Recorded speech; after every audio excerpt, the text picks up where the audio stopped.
Les lumières fluorescentes de l'école primaire Cedar Grove clignotaient tandis que Thomas Murray observait sa fille à travers la vitre de la salle de classe. Nora était assise au fond de la rangée, ses cheveux blonds fraises tombant en avant alors qu'elle se penchait sur son bureau.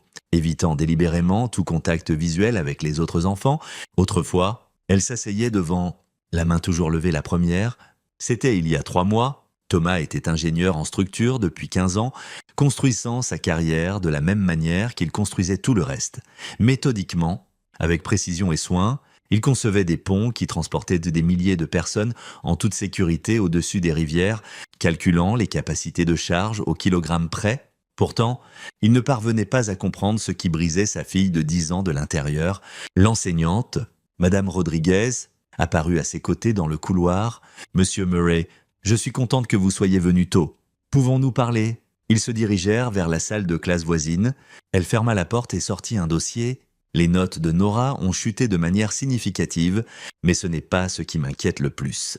Elle fit glisser un dessin sur le bureau, une famille en bâton, mais la figure du père était barrée d'un épais marqueur noir, séparée des autres par un mur sombre, et elle l'a dessiné pendant le temps libre. Hier, quand je lui ai demandé ce que c'était, elle a dit que sa famille serait plus heureuse s'il n'y avait que 3 personnes au lieu de 4.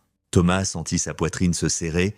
3 personnes, elle, sa mère et sa grand-mère. Monsieur Murray, quelque chose a-t-il changé à la maison? Tout et rien, pensa Thomas.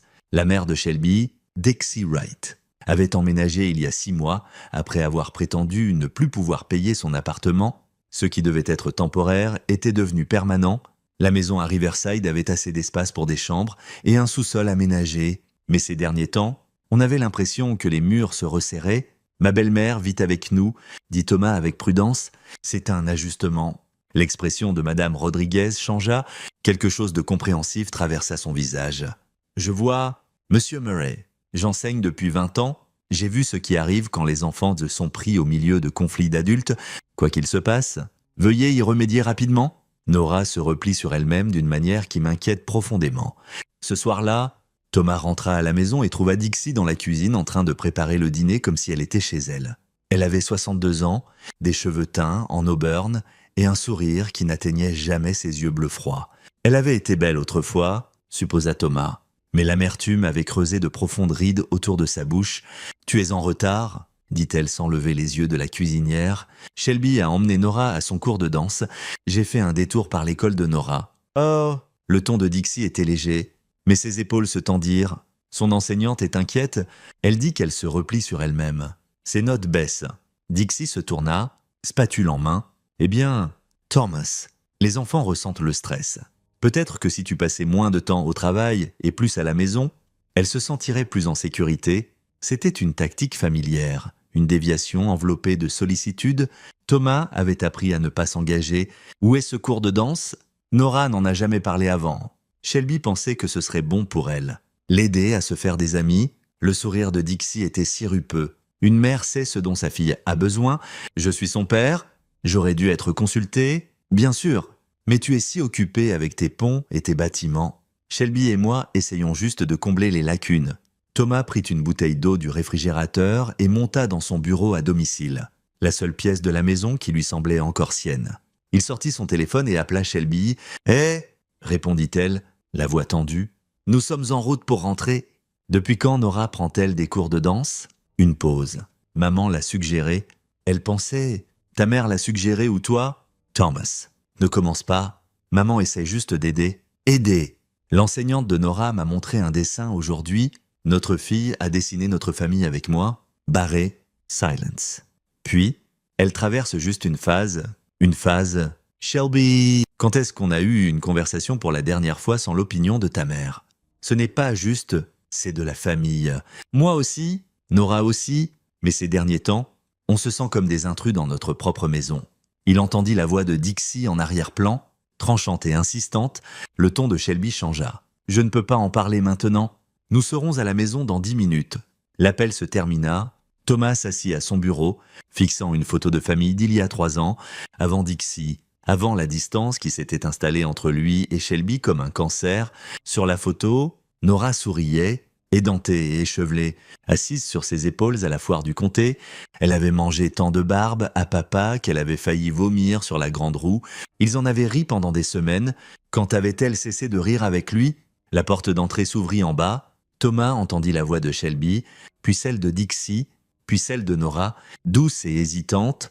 Il descendit les escaliers, mais s'arrêta à mi-chemin quand il entendit Dixie dire « Tu vois, ma chérie, papa se cache encore dans son bureau. Il ne veut pas passer de temps avec nous. Maman, ce n'est pas... commença Shelby, mais sa protestation était faible. « C'est rien, Nora. Certains pères ne sont pas faits pour la vie de famille. Ce n'est pas ta faute. » Thomas descendit les marches restantes. Nora se tenait dans l'entrée en juste au corps rose, les yeux baissés. Quand elle le vit, quelque chose traversa son visage. Peur, honte. « Hé, ma chérie !» dit Thomas en s'accroupissant à son niveau. « Comment était la danse ?»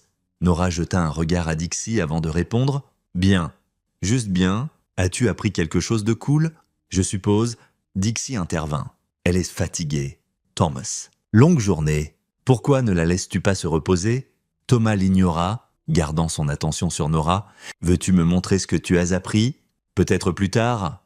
murmura Nora, puis elle passa rapidement devant lui pour monter les escaliers. Thomas se leva, se tournant vers Shelby et Dixie. Sa femme avait l'air épuisée, avec des cernes sombres sous ses yeux verts. Elle avait été belle quand ils s'étaient rencontrés il y a 12 ans. Confiante, indépendante, travaillant comme assistante juridique avec des rêves d'école de droit. Maintenant, elle ressemblait à l'ombre d'elle-même. « Nous devons parler, » dit Thomas. Seul à seul, Dixie se hérissa. « Si c'est à propos de Nora, j'ai tout à fait le droit. » Shelby. En haut, maintenant, son ton ne laissait aucune place à la discussion. Shelby le suivit dans leur chambre. Il ferma la porte et s'appuya contre elle. « Qu'est-ce qui nous est arrivé ?» demanda Thomas calmement. Shelby s'assit au bord du lit, les mains tordues sur ses genoux. « Je ne sais pas ce que tu veux dire. Si... Tu le sais, ta mère est ici depuis 6 mois. Et notre fille tombe en morceaux. Notre mariage tombe en morceaux. Et chaque fois que j'essaye d'en parler, tu la défends ? C'est ma mère, Thomas. Elle n'a nulle part où aller. Ce n'est pas vrai. Elle a une sœur à Phoenix. Elle a des amis. Elle a choisi de venir ici. Et tu as choisi de la laisser rester sans en discuter avec moi. » Le visage de Shelby rougit. « Tu es cruel. Elle est seule. Papa est mort il y a 2 ans et elle a du mal. Je comprends le deuil. Shelby, mais ce n'est pas du deuil. C'est autre chose. » Thomas s'approcha, sa voix s'adoucissant. « Je t'aime, j'aime Nora. Mais j'ai l'impression de vous perdre toutes les deux. Et je ne sais pas comment l'arrêter. » Des larmes montèrent aux yeux de Shelby. Pendant un instant, Thomas pensa qu'elle pourrait franchir le mur qui s'était dressé entre eux, puis son téléphone sonna. Elle y jeta un coup d'œil, un message de Dixie. « Je dois aider maman pour le dîner », dit-elle en se levant brusquement. « On peut en parler plus tard ?» Elle partit avant que Thomas puisse répondre.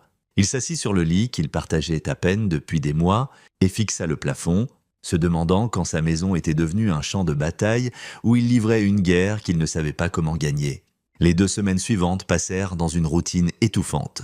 Thomas essaya de passer du temps avec Nora, proposa des petits déjeuners le samedi matin, des soirées cinéma, des sorties au parc.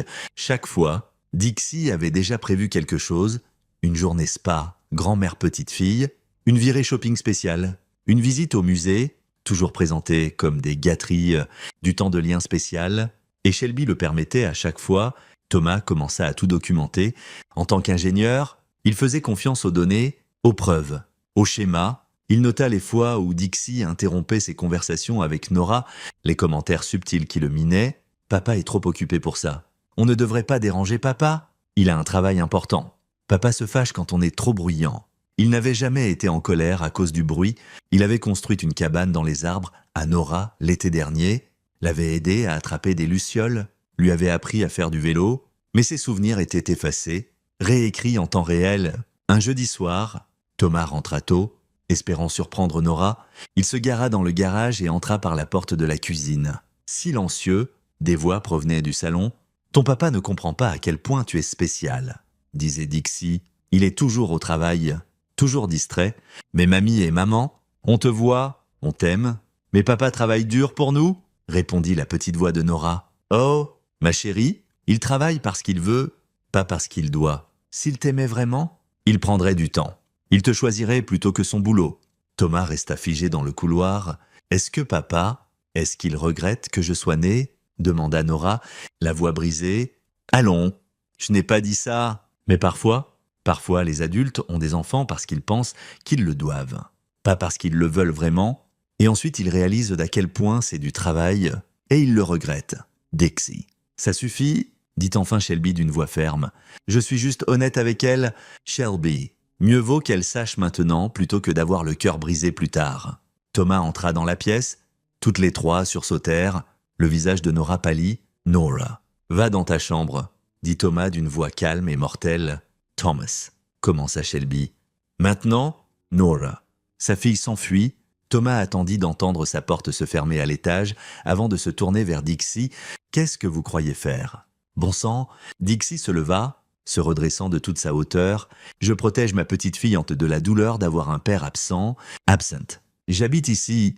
Je travaille pour subvenir à cette famille. J'aime ma fille plus que tout au monde. Alors pourquoi pleure-t-elle pour s'endormir chaque soir? Pourquoi sursaute-t-elle quand tu entres dans une pièce? L'accusation frappa comme un coup physique. Elle sursaute parce que vous avez passé 6 mois à l'empoisonner contre moi. C'est ridicule, ricana Dixie. Je n'ai fait que l'aimer. Thomas se tourna vers Shelby. Tu as entendu ce qu'elle a dit? Dis-moi que tu as entendu. Shelby les regarda tour à tour, déchirée et misérable. Maman était juste... Elle ne voulait pas. Ne voulait pas quoi? Ne voulait pas dire à notre fille que je regrette son existence. Tu déformes mes paroles? Dit Dixie. Shelby, tu vois ce qu'il fait? N'est-ce pas? Il essaye de te monter contre moi? Non? Dit Thomas. J'essaye de sauver ma famille de vous. Ta famille? Le rire de Dixie était amer. Shelby et Nora sont ma famille. Tu n'es que l'homme qui s'est marié dedans? Et franchement, je disais à Shelby il y a 12 ans qu'elle pouvait trouver mieux. Maman. Arrête, supplia Shelby faiblement. Mais Dixie était lancée. Tu n'as jamais été assez bien pour ma fille? Tu es ennuyeux? Tu es émotionnellement indisponible? Tu t'intéresses plus à tes calculs qu'à ton propre enfant? Shelby mérite mieux. Nora mérite mieux. Thomas sentit quelque chose de froid s'installer dans sa poitrine.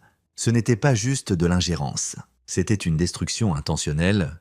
Calculée, sortez de ma maison. C'est aussi la maison de Shelby. Shelby, dis-lui que je reste. Tous les regards se tournèrent vers Shelby.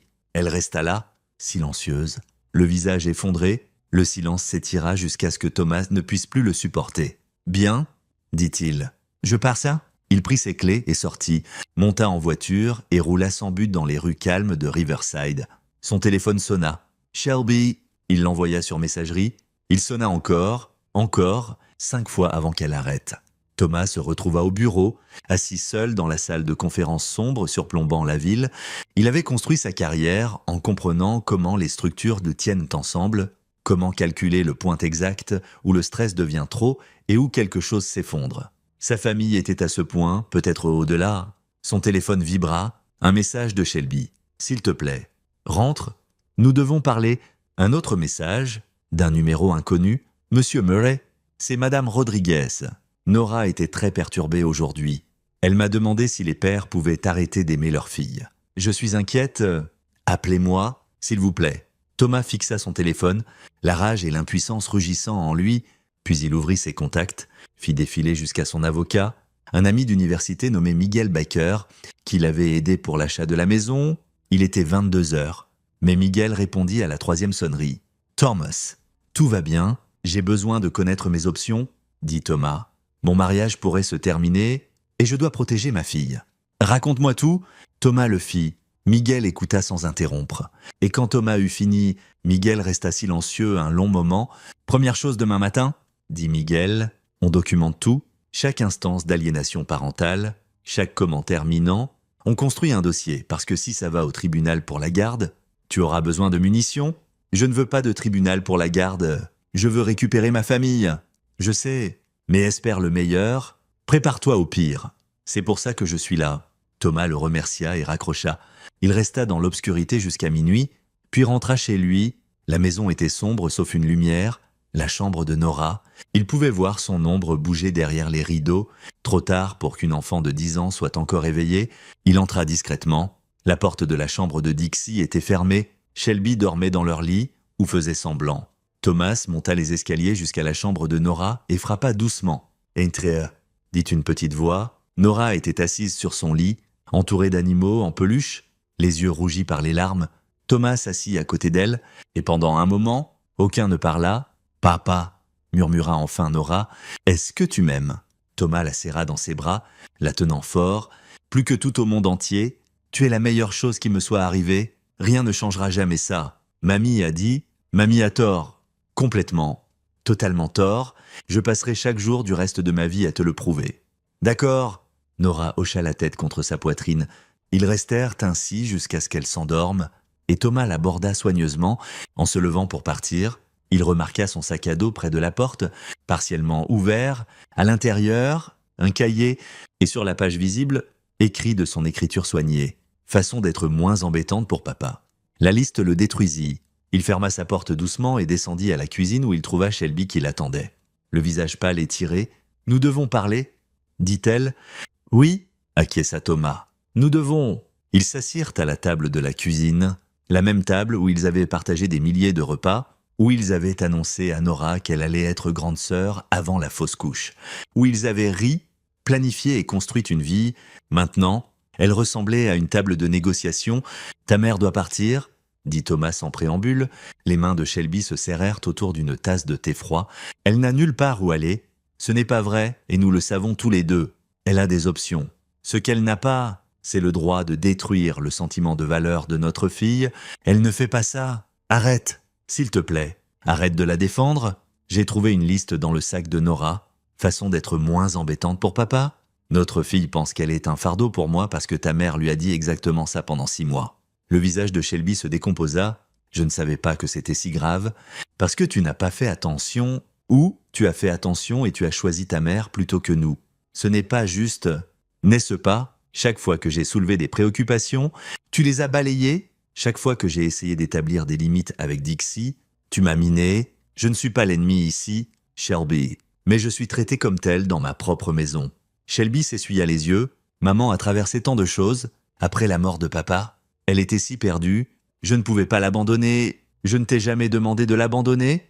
Je t'ai demandé d'établir des limites saines. Il y a une différence ? Thomas se pencha en avant, mais ce n'est plus seulement une question de limites. C'est le bien-être de Nora. Ta mère pratique l'aliénation parentale, et si ça continue, je prendrai des mesures légales. La tête de Shelby se releva brusquement. Tu me prendrais Nora ? Non. Je protège Nora d'un comportement toxique. D'où qu'il vienne, je t'aime, Shelby. Je t'aime depuis le jour où nous nous sommes rencontrés. Mais j'aime notre fille plus. Et je brûlerai tout pour la garder en sécurité, y compris ce mariage si c'est nécessaire. Les mots restèrent suspendus dans l'air, brutaux dans leur honnêteté. Shelby le fixa, et Thomas vit le moment où elle comprit vraiment à quel point c'était sérieux. « Que veux-tu que je fasse ?» demanda-t-elle calmement. « Je veux que tu nous choisisses. Nous ou elle. Il n'y a plus de terrain d'entente. C'est ma mère, et Nora est ta fille. Ta mère est une adulte qui peut prendre soin d'elle-même. Nora est une enfant qui subit des abus émotionnels, et ça doit s'arrêter maintenant. » Shelby se leva brusquement, faisant les 100 pas dans la cuisine. « Tu fais comme si c'était si simple ? C'est simple ? Pas facile, mais simple. Si je lui demande de partir, elle ne me pardonnera jamais. Si tu ne lui demandes pas de partir, Nora pourrait ne jamais te pardonner. Et moi non plus. » Thomas se leva aussi, bloquant le chemin de Shelby. « J'ai rencontré un avocat ce soir. Je suis prêt à demander le divorce et la garde principale. Je ne veux pas. Je veux sauver cette famille. Mais j'ai besoin que tu te battes pour elle aussi. » Les yeux de Shelby s'écarquillèrent. « Tu es sérieux ? Mortellement sérieux. Je te donne une semaine pour décider. Soit Dixie part, soit je pars. Et si je pars, j'emmène Nora avec moi. Tu ne peux pas juste... J'ai de la documentation sur l'aliénation parentale. J'ai des témoins, des enseignants, des voisins qui ont vu ce qui se passe. Miguel dit que j'ai un dossier solide. Mais je préférerais ne pas aller au tribunal. Je préférerais récupérer ma femme. » Shelby s'effondra sur sa chaise, paraissant petite et vaincue. « Je ne sais pas si je peux faire ça. »« Alors t'as déjà choisi ?» dit Thomas tristement. Il se dirigea vers les escaliers, puis s'arrêta. « Je vais dormir dans la chambre d'amis. Demain, je travaille de la maison pour passer du temps avec Nora. Décide où sont tes loyautés. Shelby, parce que ça se termine d'une manière ou d'une autre. » Et bientôt, il la laissa assise dans la cuisine sombre et monta. Mais au lieu de la chambre d'amis, il vérifia Nora une fois de plus. Elle dormait encore, une main recroquevillée sous son menton, paraissant paisible pour la première fois depuis des semaines. Thomas lui fit une promesse silencieuse à sa forme endormie. « Quoi qu'il en coûte, je te protégerai. Il ne savait pas à quel point ces mots étaient prophétiques, ni à quelle vitesse ils seraient testés, car 3 jours plus tard, tout allait se briser de manière imprévisible. Et la vraie bataille pour la vie de sa fille allait commencer. Le vendredi matin, Thomas se réveilla tôt et prépara le petit déjeuner préféré de Nora. Des pancakes aux pépites de chocolat en forme d'étoile. Il entendit sa porte s'ouvrir et de petits pieds patiner dans le couloir. « Papa !» Nora apparut dans l'encadrement de la porte de la cuisine. Se frottant les yeux, « Tu es à la maison ? Je travaille de la maison aujourd'hui. Je pensais qu'on pourrait passer du temps ensemble. Juste nous ?» Quelque chose traversa son visage, de l'espoir. Vite réprimé par l'incertitude, « Tu ne vas pas avoir des ennuis ? Non ? Je suis le patron de mon propre emploi du temps. » Il retourna un pancake, et si après le petit déjeuner, on travaillait sur l'extension de la cabane dans les arbres, que tu voulais ? Vraiment ? L'espoir perça cette fois, authentique et lumineux. Vraiment ? Sauf si tu préfères faire autre chose. Non ? La cabane dans les arbres, c'est parfait. Shelby apparut dans l'encadrement de la porte, l'air hagard. Elle avait veillé toute la nuit. Thomas pouvait le voir. Dixie n'était nulle part. Probablement encore endormi. « Bonjour », dit Shelby avec hésitation. « Bonjour, tu veux des pancakes ?»« Ah, oui, merci. » Ils prirent le petit déjeuner avec une politesse prudente, Nora babillant sur les plans de la cabane. Pendant un bref instant, ils se sentaient comme une famille normale, puis la voix de Dixie appela d'en haut « Shelby, Shelby, j'ai besoin de toi !» Les épaules de Shelby se tendirent, elle regarda Thomas, puis Nora. Le conflit s'inscrivait sur son visage. « Vas-y !»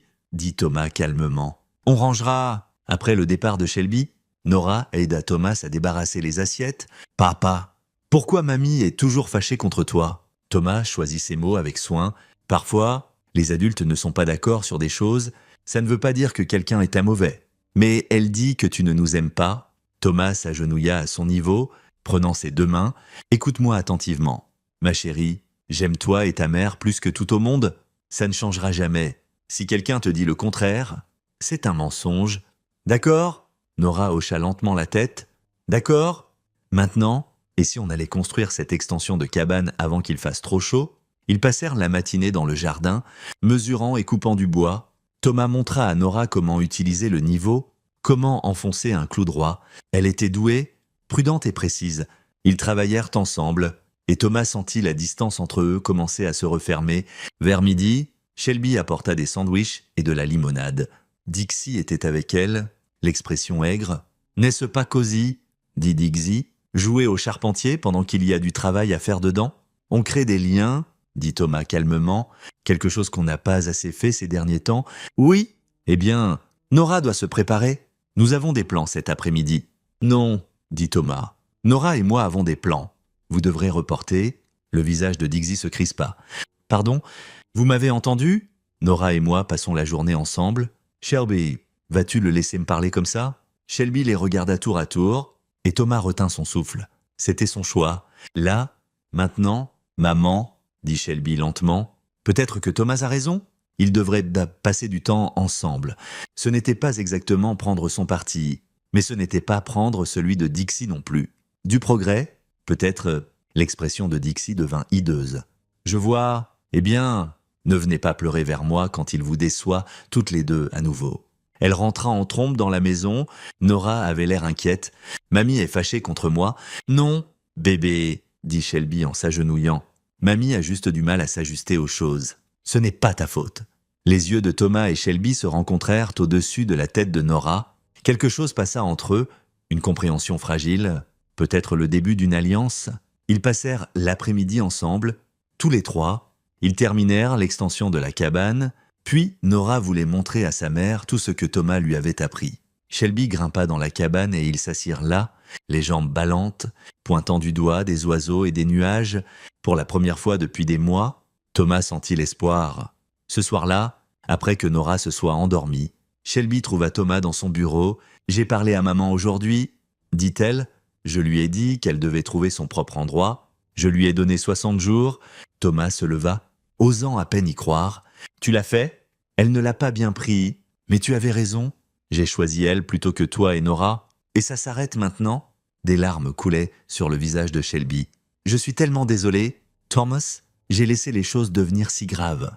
J'avais si peur de la perdre que j'ai failli perdre tout ce qui compte vraiment. » Thomas la serra dans ses bras. « On réparera ça ensemble. » Ils s'étreignirent, et pour la première fois depuis des mois, Thomas sentit qu'il pourrait s'en sortir. Il ne savait pas que Dixie, debout dans le couloir devant son bureau, avait entendu chaque mot. Il ne savait pas que la rage brûlait dans ses yeux bleus froids, qu'elle planifiait déjà sa vengeance, parce que si Dixie Wright ne pouvait pas avoir sa fille, et sa petite-fille pour elle seule, elle s'assurerait que Thomas ne les ait pas non plus. Et elle savait exactement comment le blesser le plus. Le week-end passa dans un optimisme prudent. Dixie resta surtout dans sa chambre, n'émergeant que pour les repas, son silence plus perturbant que ses commentaires habituels. Thomas et Shelby emmenèrent Nora au zoo le samedi au Birthday, puis à son glacier préféré. Ils virent son sourire revenir, l'entendirent rire à nouveau. Le dimanche soir, alors que Thomas bordait Nora, elle passa ses bras autour de son cou. « Je t'aime, papa. Je t'aime aussi, ma chérie. Tellement. Je suis désolé d'avoir cru mamie sur toi qui ne me voulait pas. » La gorge de Thomas se serra. « Tu n'as rien à te reprocher? Rien du tout ?» Cette nuit-là, Thomas et Shelby parlèrent pendant des heures, vraiment parlèrent pour la première fois depuis des mois. Ils firent des plans, thérapie de couple, thérapie familiale pour Nora, un calendrier pour le départ de Dixie. Ça ressemblait à construire quelque chose de nouveau sur des fondations endommagées, mais ils essayaient. « Je dirai à maman demain que les 60 jours sont en fait 30, dit Shelby. « Plus tôt elle partira, mieux ce sera. Tu es sûr? Je ne veux pas te presser. Je suis sûr. J'ai été son animal de soutien émotionnel trop longtemps.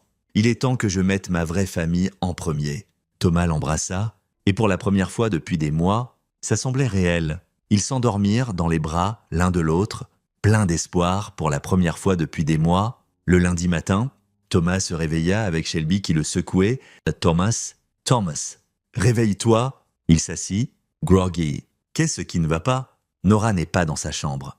Une glace envahit ses veines. Il vérifia son téléphone, 6h30. Peut-être qu'elle est en bas. Ils descendirent, tous les deux, en courant. La cuisine était vide, le salon vide. La porte de la chambre de Dixie était ouverte. Elle était partie aussi. Son lit fait. La voiture de Dixie est dans l'allée, dit Shelby en vérifiant par la fenêtre. Thomas remonta en courant, vérifiant la salle de bain, son bureau, la chambre d'amis, tout vide. Puis il remarqua que le sac à dos de Nora manquait, et sur son bureau, maintenu par son lapin en peluche préféré, il y avait un papier plié, avec des mains tremblantes. Thomas le prit et lut. « Cher papa, je suis désolé d'avoir ruiné ta vie. Mamie m'a expliqué tout, comment toi et maman étiez heureux avant que je naisse, comment m'avoir rendu tout difficile, comment tu dois travailler tant à cause de moi, comment tu fais semblant de m'aimer mais que tu souhaites vraiment retrouver ta vie d'avant. J'ai entendu toi et maman parler de faire partir mamie. Je sais que c'est à cause de moi, je ne veux pas être la raison pour laquelle ta famille se brise. Je vais quelque part, je ne serai plus un problème, s'il te plaît. Ne me cherche pas, vous serez plus heureux sans moi. Je t'aime même si mamie dit que tu ne m'aimes pas en retour. Nora. » Le papier tomba des mains de Thomas, Shelby le ramassa, le lut, et son visage devint blanc. « Oh mon Dieu, oh mon Dieu. Thomas, où est-elle » Thomas appelait déjà le téléphone de Nora. Il alla directement sur messagerie. Il essaya le numéro de Dixie. Même chose. « Quand l'as-tu vue pour la dernière fois ?» demanda Thomas. « Hier soir, quand on lui a dit bonne nuit. » Thomas, tu ne penses pas que Dixie... Où irait-elle? Ta mère? Où l'emmènerait-elle? Je ne sais pas. Peut-être son ancien appartement? Mais les nouveaux locataires? Thomas était déjà en mouvement, attrapant ses clés. Appelle la police maintenant. Signale-les toutes les deux disparues. Thomas. Peut-être qu'on devrait... Maintenant? Shelby. Elle sursauta mais sortit son téléphone. Thomas courut à sa voiture, son esprit passant en revue les possibilités. Dixie ne ferait pas de mal physiquement à Nora. N'est-ce pas? Où l'avait-elle manipulée pour qu'elle s'enfuit seule? Depuis combien de temps était-elle partie? Il roula jusqu'à l'ancien appartement de Dixie de l'autre côté de la ville, enfreignant toutes les limites de vitesse. Le bâtiment ressemblait à celui d'il y a des mois quand il avait aidé Dixie à déménager. Il courut jusqu'à son ancien appartement, 2e étage, appartement d'angle. Les fenêtres étaient sombres. Il frappa à la porte quand même. Un jeune homme répondit, clairement tout juste réveillé. « Puis-je vous aider? Je cherche une femme âgée et une jeune fille. Elles seraient venues ici ce matin. Je n'ai vu personne. Mais je viens d'emménager le mois dernier. » Le téléphone de Thomas sonna. « Shelby, la police envoie quelqu'un à la maison. Ils ont besoin d'une photo récente de Nora. » Thomas. « J'ai peur. Je vérifie d'autres endroits. Appelle tout le monde. Les amis de ta mère. Quiconque elle pourrait contacter, je l'ai déjà fait. Personne ne l'a vu. Thomas. Et si elle ne termina pas la phrase, aucun d'eux ne voulait exprimer ce qu'il pensait. Thomas passa l'heure suivante à rouler vers tous les endroits auxquels il pouvait penser. Le parc où Dixie emmenait Nora, la bibliothèque, le centre commercial. Rien. Il appela Miguel, dépose un rapport de personnes disparues pour elle deux, conseilla Miguel. Et Thomas, commence à te préparer au pire. Qu'est-ce que tu veux dire ? L'enlèvement parental est une réalité, surtout par les grands-parents. Si Dixie a convaincu Nora de partir avec elle, volontairement, ça devient compliqué vite. La prise de Thomas sur le volant se resserra. Elle a laissé une note de suicide. Miguel, silence. Puis, quoi ? La note de Nora. Ça ressemble à une note de suicide ? Aller quelque part où je ne serai plus un problème ? Bon sang, Miguel, et si Dixie l'avait poussé à « n'y va pas encore ». Les enfants disent des choses dramatiques, mais tu dois la trouver vite. J'appelle des faveurs, je mets un détective privé sur ça. Thomas le remercia et continua à rouler, à chercher. Il appelait le téléphone de Nora toutes les 5 minutes, laissait message après message. « Ma chérie, où que tu sois, appelle-moi s'il te plaît. Tu n'es pas en difficulté. Je t'aime.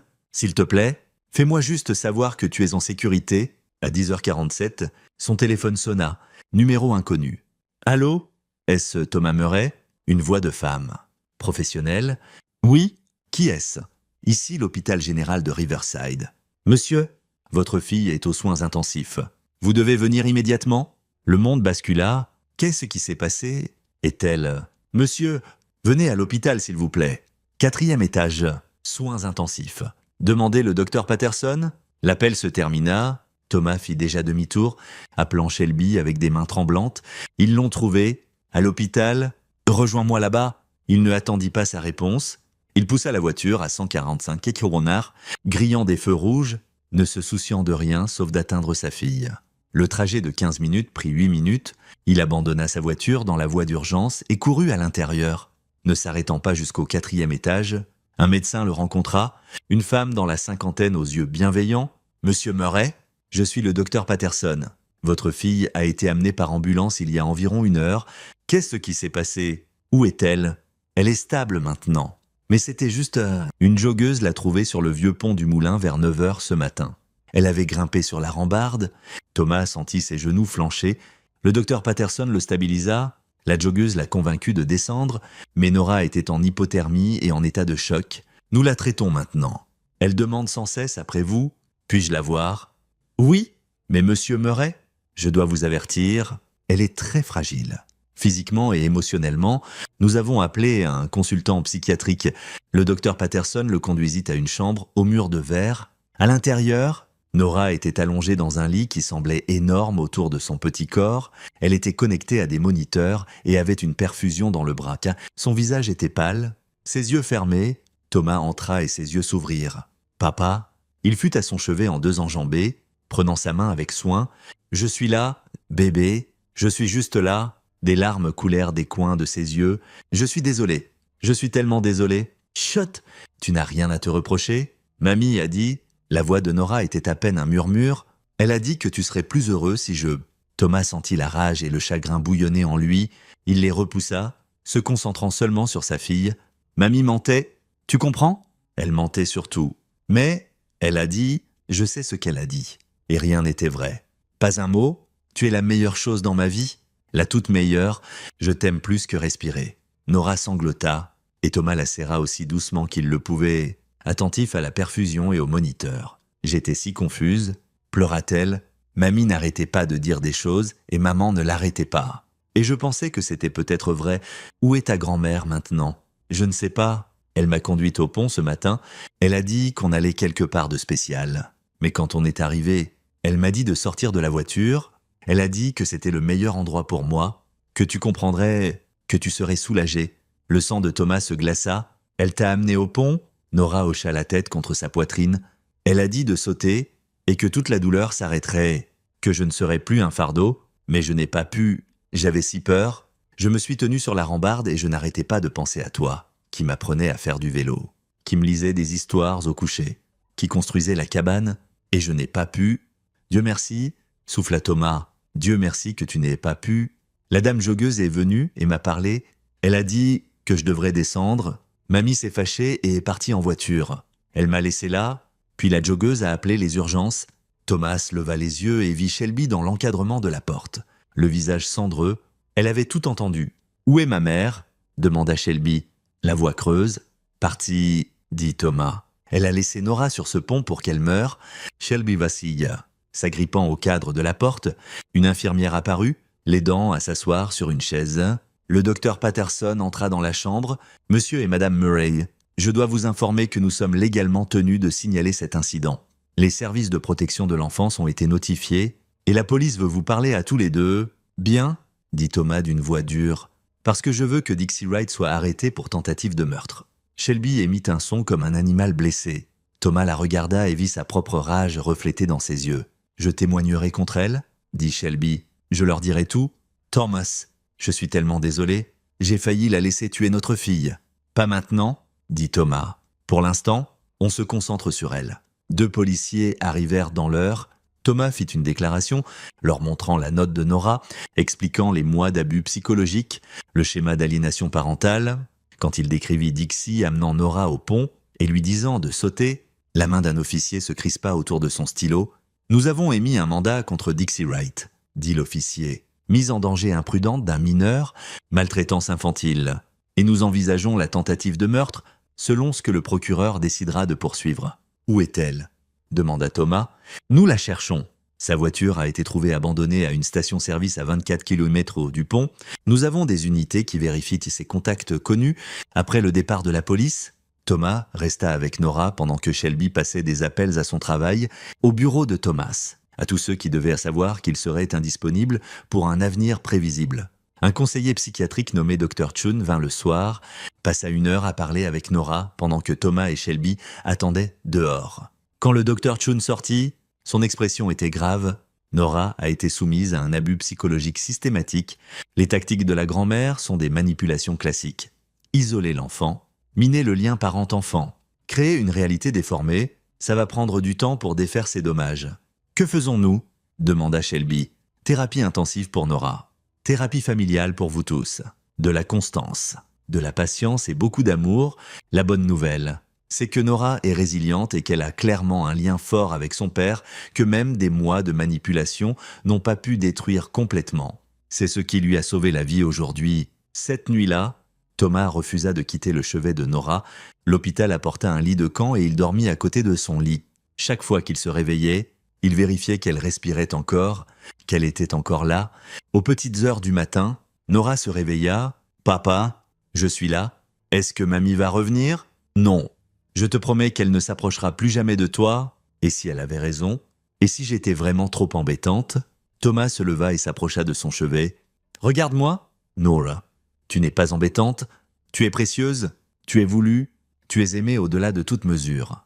Ta grand-mère est malade et elle a dit des choses terribles. Fausses mais je vais passer chaque jour à te prouver à quel point tu comptes. D'accord ?» Nora scruta son visage dans la lumière tamisée. Ce qu'elle y vit la fit se détendre. « D'accord.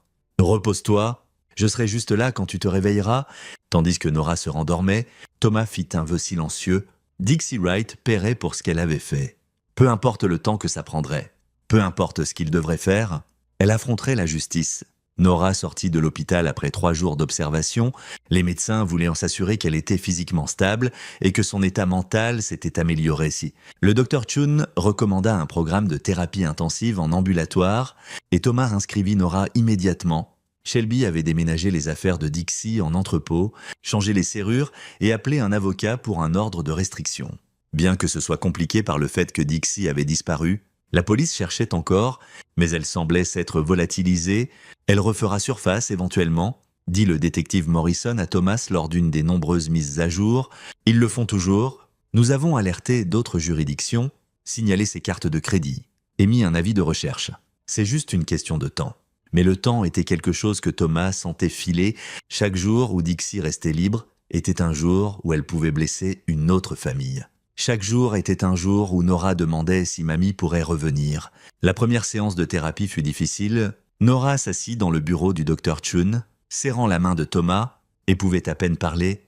Mais le Dr. Chun était patient, travaillait au rythme de Nora. À la 3e séance, Nora s'ouvrait sur les choses que Dixie avait dites, sur la façon dont elle l'avait faite se sentir invisible et non désirée. « Ta grand-mère avait tort ?» dit doucement le Dr. Chun à Nora. « Ton père t'aime. Tu peux le voir dans la façon dont il te regarde. Comment il est là chaque jour. C'est réel. Ce que ta grand-mère t'a dit était sa maladie, pas la vérité. » Lentement, douloureusement, Nora commença à guérir. Thomas prit un congé du travail, passant chaque moment avec elle. Ils faisèrent les devoirs ensemble, travaillaient sur la cabane, regardèrent des films. Shelby rejoignit les séances de thérapie familiale où ils apprenaient tous à mieux communiquer, à reconstruire la confiance. Un soir, 2 semaines après l'hôpital, Nora demanda « Papa, pourquoi mamie te haïssait tant ?» Thomas s'était posé la même question. Il avait demandé à Shelby, qui avait enfin ouvert sur l'histoire de sa mère. « Ta mamie n'a jamais surmonté la perte de contrôle. » Avait expliqué Shelby, après la mort de mon père, j'étais tout ce qu'elle avait. Quand je t'ai épousé, quand on a eu toi, elle a senti qu'elle me perdait. Alors, elle a essayé de détruire ce qu'on avait pour me récupérer. C'était une logique tordue, mais ça avait un sens malade. Pour Nora, Thomas dit, certaines personnes ont tant de blessures en elles qu'elles blessent les autres. Ça n'excuse pas ce qu'elle a fait, mais peut-être que ça l'explique. Est-ce que je serai comme elle ? La question brisa le cœur de Thomas. Non ? Ma chérie, tu es gentille, courageuse et bonne, tu n'es rien comme elle. 3 semaines après l'incident du pont, le détective Morrison appela « Nous l'avons trouvé !» Le pouls de Thomas s'accéléra. « Où ?» À Phoenix, chez sa sœur. Nous coordonnons avec la police d'Arizona pour la ramener pour poursuite. Je pensais que vous voudriez savoir quand. Espérons dans la semaine. Le procureur construit le dossier avec la déclaration de Nora, l'a noté, les dossiers hospitaliers et le témoignage de la joggeuse qui l'a sauvée. C'est solide. Thomas le remercia et raccrocha. Quand il le dit à Shelby, elle le surprit en pleurant. Pas de tristesse, mais de soulagement. C'est vraiment fini, dit-elle. Elle ne peut plus nous faire de mal. Mais ce n'était pas fini. Pas tout à fait. Parce que 5 jours plus tard, l'avocat de Dixie appela. Elle combattait l'extradition, prétendant n'avoir rien fait de mal, que Thomas avait lavé le cerveau de Shelby et Nora contre elle. Elle voulait des droits de visite avec sa petite fille. Miguel explosa quand il l'entendit. Elle délire. Aucun juge n'accordera ça. Peut-elle traîner ça en longueur ? Demanda Thomas. Elle peut essayer, mais elle perdra. Les preuves sont accablantes. Pourtant, l'idée de Dixie se battant, de Nora potentiellement, devant témoigner au tribunal, rendait Thomas malade. Il passait des nuits éveillées, pensant à des façons de mettre fin à ça plus vite, pour protéger sa fille de plus de traumatismes. Puis une idée se forma, sombre, peut-être illégale, mais efficace. Il appela son ancien colocataire d'université, Chuck Rich, qui était devenu journaliste d'investigation. « J'ai besoin de tout ce que tu peux trouver sur Dixie. » Tout. Chuck resta silencieux un moment. « Thomas, qu'est-ce que tu prévois ? Faire en sorte qu'elle ne puisse plus jamais blesser ma famille. Peux-tu aider ou pas ? Donne-moi 1 semaine. » 6 jours plus tard, Chuck envoya un fichier. Thomas l'ouvrit et haussa les sourcils. La vie de Dixie était un sillage de destruction. 2 maris précédents avant le père de Shelby. Les 2 divorces citant des abus émotionnels. Une ordonnance restrictive d'un ex, plusieurs emplois perdus à cause de conflits avec des collègues, un schéma de manipulation remontant à des décennies, mais l'or véritable était une preuve récente que Dixie avait détourné de l'argent du compte joint de Shelby et Thomas. De petites sommes, à la fois près de 15 000 $ en 6 mois, elle finançait son propre appartement. Tout ce temps, l'histoire larmoyante d'être fauché était un mensonge, dit Miguel quand Thomas lui montra. Thomas sentit les pièces s'emboîter. Il appela le bureau du procureur et partagea les relevés financiers. Puis il rappela Chuck « Je veux que cette histoire soit publiée. » Tout, son histoire, ce qu'elle a fait à Nora, le schéma d'abus. Peux-tu faire ça ? Thomas. Tu es sûr ? Ça sera public. Nora le verra éventuellement. Nora mérite de connaître la vérité. Toute la vérité, et Dixie Wright mérite que son nom soit associé à ce qu'elle est, une maltraitante d'enfants. L'article parut dans le Riverside Tribune 3 jours plus tard. La campagne de terreur d'une grand-mère. Comment l'abus psychologique a failli coûter la vie à une enfant. C'était accablant, détaillé, sourcé impeccablement. En quelques heures, il fut repris par les médias d'État. Le lendemain, c'était national. L'avocat de Dixie arrêta de combattre l'extradition. Elle fut ramenée à Riverside menottée, photographiée par tous les médias. Son visage était partout. La grand-mère qui avait essayé de détruire sa propre famille, la cour publique l'avait condamnée avant même le procès. Quand la date du procès fut fixée, Thomas prépara Nora avec soin. « Tu pourrais devoir dire au juge ce qui s'est passé, mais je serai là, et maman aussi. On te protégera ?» Nora hocha la tête, plus courageuse qu'aucune enfant de 10 ans ne devrait l'être. « Je veux le dire, je veux que tout le monde sache qu'elle a menti. » Le procès fut rapide. La défense de Dixie essaya de la peindre comme une grand-mère inquiète, mais les preuves étaient accablantes. La note, les dossiers hospitaliers, le témoignage de la joggeuse que Dixie avait dit à Nora de sauter, puis était partie.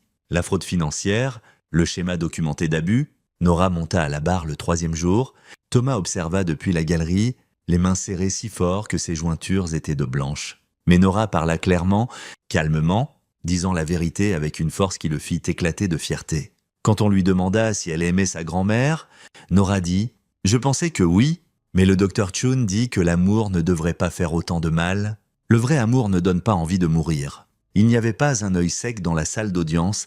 Le jury délibéra pendant 90 minutes. Coupable sur tous les chefs, mise en danger d'un mineur, maltraitance infantile, tentative de meurtre et fraude financière. À la sentence, le juge s'adressa directement à Dixie. « Vous avez trahi la confiance sacrée entre grands-parents et petits-enfants. Vous avez wéaponisé l'amour d'un enfant contre un homme innocent. Vous avez manipulé, vous avez menti. Et quand votre plan s'est effondré, vous avez amené une enfant de 10 ans à un pont et lui avez dit de sauter. J'ai vu beaucoup de choses dans ma carrière, mais peu d'aussi calculées et cruelles que vos actions. » Elle condamna Dixie à 15 ans de prison. Thomas sentit le poids qu'il portait depuis des mois se lever enfin. Quand il regarda Shelby, elle pleurait. Quand il regarda Nora, elle tenait la main de sa mère et elle semblait libre. Dehors, les reporters affluèrent. Thomas fit une brève déclaration. « Ma fille est la personne la plus courageuse que je connaisse. Elle a survécu à quelque chose qu'aucun enfant ne devrait affronter. Nous nous concentrons maintenant sur la guérison, sur être une famille, sur avancer. La justice a été rendue en rentrant chez eux, tous les trois, ensemble, dans la voiture de Thomas. Nora dit « Papa, pouvons-nous travailler sur la cabane quand on rentre ?» Thomas croisa les yeux de Shelby dans le rétroviseur. Elle sourit et il sourit en retour. « Absolument, » dit Thomas. « En fait, je pense qu'il est temps de construire un 2e niveau. Tu grandis, tu auras besoin de plus d'espace. Pouvons-nous mettre un toboggan, un qui descend jusqu'au sol? On peut faire ce que tu veux, ma chérie. » Ils passèrent le reste du trajet à planifier l'extension de la cabane. Parlant de choses normales, étant normaux, Thomas savait que la guérison prendrait du temps. Ils avaient encore la thérapie familiale.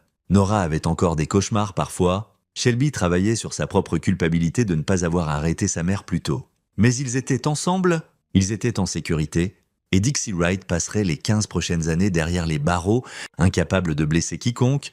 6 mois plus tard, la cabane était terminée, 2 niveaux, un toboggan, un pont de corde reliant à un 2e arbre, et une tyrolienne que Thomas avait installée avec l'aide de Miguel. Nora organisa sa première soirée pyjama là-bas avec 3 amies de l'école, des filles qui étaient restées à ses côtés, même quand la couverture médiatique l'avait rendue célèbre de la pire façon. Thomas et Shelby observèrent depuis la fenêtre de la cuisine tandis que les filles riaient et criaient. Étant des enfants, « Elle va s'en sortir ?»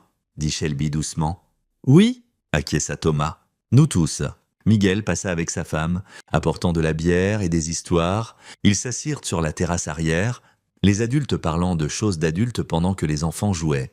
Ça semblait merveilleusement ordinaire. « Comment va le nouveau projet ?» demanda Miguel. Thomas avait lancé sa propre entreprise d'ingénierie, voulant plus de contrôle sur son temps. « Bien, ça grandit lentement, mais c'est bien. J'aime pouvoir fixer mes propres horaires, être là pour Nora. À ce propos, dit la femme de Miguel, l'école de ma sœur cherche quelqu'un pour animer un atelier sur l'ingénierie. Je pensais que Nora pourrait aimer... Je lui demanderai, dit Thomas. Elle s'intéresse à la construction ces derniers temps. Je me demande d'où elle tient ça. Ils rirent. Conversation normale, vie normale. Cette nuit-là, après que les filles de la soirée pyjama soient parties, Nora vint dans le bureau de Thomas où il révisait des plans. « Papa, peux-tu me demander quelque chose ?»« Toujours. Penses-tu que mamie dira un jour qu'elle est désolée ?» Thomas réfléchit à la question. Dixie n'avait montré aucun remords au procès. Elle maintenait qu'elle n'avait rien fait de mal. « Je ne sais pas, ma chérie. Certaines personnes ne peuvent pas admettre quand elles ont tort. Le docteur Chun dit que je peux lui pardonner quand même. Même si elle ne dit pas désolé, pas pour elle, mais pour moi. C'est vrai ? Le pardon, c'est lâcher la colère pour qu'elle ne t'empoisonne pas. Mais le pardon ne veut pas dire oublier ou la laisser revenir dans ta vie. Nora hocha lentement la tête. Je ne pense pas être prête à lui pardonner encore. C'est ok? Complètement ok. Prends tout le temps dont tu as besoin. Il n'y a pas d'urgence. Ok. Nora le serra dans ses bras. Je t'aime. Papa? Je t'aime aussi? Nora. Plus que tout? Après son départ, Thomas s'assit dans le calme de son bureau et pensa à la vengeance. Il l'avait eue. Dixie était en prison. Sa réputation détruite. Sa liberté partie. Mais la vraie victoire n'était pas sa punition. La vraie victoire était ça, sa fille en bonne santé et en guérison, son mariage plus fort qu'avant, sa famille intacte. Dixie avait essayé de les détruire et elle avait échoué spectaculairement. Parfois, pensait Thomas, la meilleure vengeance est simplement de bien vivre. Un an après le procès, la thérapeute de Nora déclara qu'elle était prête à passer à des séances d'entretien une fois par mois au lieu de hebdomadaires. C'était une étape importante, digne d'être célébrée. Thomas emmena la famille à la côte pour un week-end, séjournant dans une maison de plage surplombant le Pacifique. Nora n'avait jamais vu l'océan avant, et son visage, quand elle aperçut l'horizon bleu infini, rendit toutes les épreuves valables. Ils construisirent des châteaux de sable, firent voler des cerfs-volants, ramassèrent des coquillages. Au coucher du soleil, Thomas et Nora marchèrent le long du rivage pendant que Shelby lisait sur la terrasse. « L'océan est si grand », dit Nora en tenant la main de Thomas, « ça me fait me sentir petite. » D'une mauvaise façon? Non. D'une bonne façon? Comme si mes problèmes étaient petits aussi. Thomas sourit. C'est très sage. Le docteur Shun dit que je suis résiliente. Qu'est-ce que ça veut dire? Ça veut dire que tu es forte. Tu as traversé quelque chose de terrible et tu es encore là, encore à te battre, encore à grandir. Ça demande du courage. Nora resta silencieuse un moment, observant les vagues. Je suis contente de ne pas avoir sauté. Papa. Je suis contente que la dame m'ait convaincue de descendre. Moi aussi, ma chérie, chaque jour. Moi aussi, parfois, j'entends encore la voix de mamie dans ma tête me disant que je ne suis pas voulu. Mais ensuite, je me souviens de toi et maman et comment vous avez lutté pour moi. Et la voix devient plus faible. Elle continuera à devenir plus faible, promet Thomas, jusqu'au jour où tu ne l'entendras plus du tout. Ils retournèrent à la maison de plage alors que le soleil se couchait. Peignant le ciel en oranges et roses, Shelby avait préparé le dîner, tacos au poisson et fruits frais. Ils mangèrent sur la terrasse, partageant les meilleurs et pires moments de leur journée. Une tradition familiale commencée en thérapie. Cette nuit-là, après que Nora se soit endormie, Thomas et Shelby s'assirent sur la plage avec une bouteille de vin. « Je n'aurais jamais pensé qu'on en arriverait là », admet Shelby. « Après tout ce qui s'est passé, je pensais que notre famille était brisée pour toujours. » « Elle l'était, » dit Thomas. « Mais les choses brisées peuvent être réparées. Parfois, elles sont plus fortes pour ça. Penses-tu que tu me pardonneras un jour complètement d'avoir laissé faire ce qu'elle a fait ?» Thomas réfléchit honnêtement à la question. « Je pense que j'y travaille, comme Nora travaille à pardonner à Dixie. Ça prend du temps ? C'est juste... » Shelby s'appuya contre son épaule. « Merci de ne pas avoir abandonné. Je ne pouvais pas. Vous êtes ma famille. » Vous tous. Ils restèrent dans un silence confortable, écoutant les vagues s'écraser sur le rivage, chacun perdu dans ses pensées. Thomas pensa à l'homme qu'il avait été un an auparavant, désespéré, impuissant, regardant sa fille s'éloigner. Il s'était senti sans pouvoir alors, piégé dans une situation qu'il ne contrôlait pas, mais il avait appris quelque chose d'important. Le pouvoir n'est pas de tout contrôler, c'est protéger ce qui compte. Rester ferme quand le monde essaye de te briser.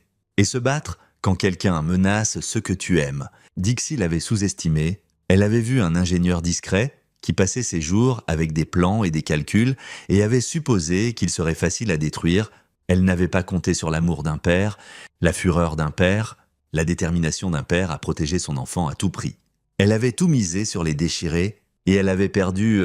Thomas avait gagné non par la violence ou la cruauté, mais par la vérité, en exposant Dixie pour ce qu'elle était, en refusant de se taire, en choisissant sa fille plutôt que son propre confort.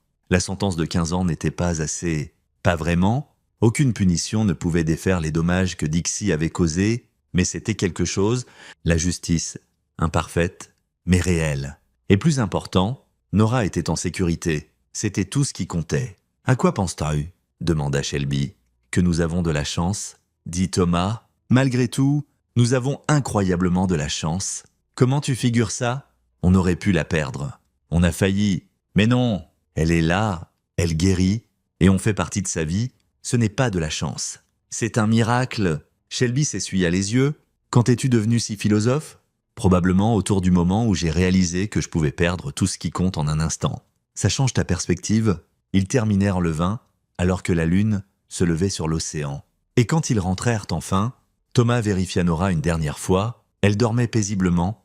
Pas de cauchemar ce soir? Son visage détendu et jeune. Thomas embrassa doucement son front. Fais de beaux rêves. Ma petite, tu es en sécurité maintenant? Toujours en sécurité. 2 ans après le procès, Thomas reçut une lettre de la prison. Dixie avait été transférée dans un établissement psychiatrique après une évaluation de santé mentale. La lettre était d'elle, pas une excuse, mais une justification décousue de ses actions, insistant qu'elle n'avait essayé que d'aider, que Thomas avait empoisonné tout le monde contre elle. Thomas la lut une fois, puis la brûla dans la cheminée. Il ne la partagea pas avec Shelby ou Nora. Certaines choses étaient mieux laissées ignorer. Nora prospérait maintenant. Elle avait rejoint le club de robotique à l'école, s'était fait de nouveaux amis, ramenait des bulletins remplis de A et B. Elle s'était même réconciliée avec certains enfants qui l'avaient harcelée après la couverture médiatique, montrant une capacité de pardon qui humiliait Thomas. Elle avait encore de la thérapie 1 fois par mois, avait encore des moments où les vieilles peurs ressurgissaient, mais c'étaient des moments maintenant, pas des états constants. Shelby avait commencé l'école de droit, poursuivant enfin le rêve qu'elle avait abandonné quand Nora était née. Thomas la soutenait complètement, ajustant son emploi du temps pour être à la maison quand elle avait besoin d'étudier. Ils étaient devenus une équipe, vraiment une équipe, de façon qu'ils n'avaient pas été avant. Pour le 13e anniversaire de Nora, Thomas l'emmena en camping père-fille, quelque chose qu'ils faisaient annuellement. Ils randonnèrent jusqu'à une clairière dans les montagnes, montèrent la tente, firent un feu, tandis qu'ils faisaient griller des marshmallows. Nora dit « Puis-je te demander quelque chose de bizarre? Vas-y, penses-tu que mamie m'a jamais aimé? Vraiment aimé ?» Thomas y réfléchit avec soin. « Je pense qu'elle aimait l'idée de toi, d'avoir une petite fille qu'elle pouvait contrôler, qui aurait besoin d'elle. Mais le vrai amour ne manipule pas, le vrai amour ne détruit pas les gens. Donc non, je ne pense pas que ce qu'elle ressentait était de l'amour, pas comme je le comprends.